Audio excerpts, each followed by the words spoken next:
Heart is a very important vital organ in the body. ये जो heart होता है ये पूरे बॉडी को ऑक्सीजनेटेड ब्लड देता है। लगभग इसकी साइज़ एक फिस्ट के जैसे होती है।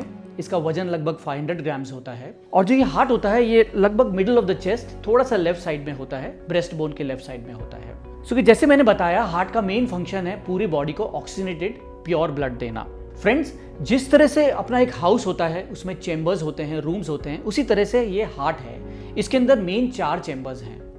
तो अपन जैसे देखेंगे, हार्ट के अंदर जो बड़े 2 चेंबर्स होते हैं उसको हम बोलते हैं वेंट्रिकल्स, और जो 2 छोटे चेंबर्स होते हैं उसको हम बोलते हैं एट्रिया।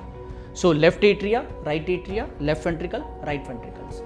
2 छोटे और बड़े चेंबर्स के बीच में जो कनेक्शन होता है उसको हम बोलते हैं वाल्व्स। ये वाल्व्स होते हैं, ये वन साइडेड डोर्स होते हैं।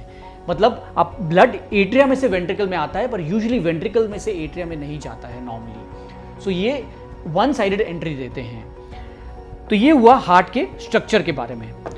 जहाँ तक हम डिजीज़ के बारे में आएंगे, जिस तरह से एक हाउस में इलेक्ट्रिसिटी होती है उसी तरह से हार्ट के अंदर भी इलेक्ट्रिसिटिकल सप्लाई होता है।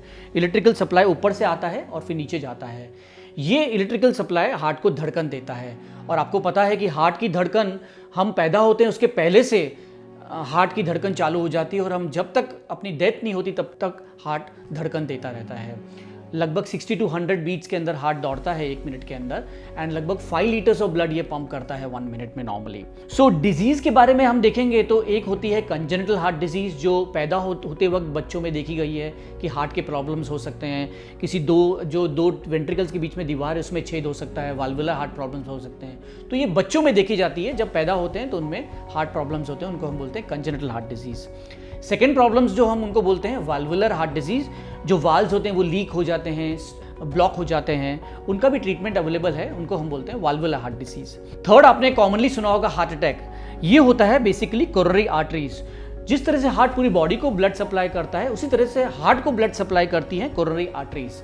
और इसके अंदर अगर चर्बी जमा हो जाती है, फैट जमा होती है, तो उसको हम बोलते हैं कोरोनरी आर्टरी डिजीज या फिर इस्केमिक हार्ट डिजीज।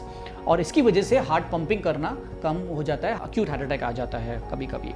तो उसकी भी ट्रीटमेंट अवेलेबल है। थर्ड प्रॉब्लम है कोरोनरी आर्टरी डिजीज या फिर इस्केमिक हार्ट डिजीज। चौथा प्रॉब्लम्स है इलेक्ट्रिकल हार्ट प्रॉब्लम्स। जैसे कि हार्ट धड़कन, इलेक्ट्रिकल सप्लाई होता है हार्ट में, तो कभी कभी इलेक्ट्रिसिटी फास्ट हो जाती है धड़कन, कभी हार्ट की धड़कन स्लो हो जाती है, इसको हम बोलते हैं एरिथमियाज ऑफ हार्ट। सो ये मेन 4 प्रॉब्लम्स हैं, valvular heart disease, arrhythmias, ischaemic heart disease और congenital heart disease. Friends, it is very important to keep your heart healthy because it's a very vital organ in our body। ये पूरे body को blood देता है।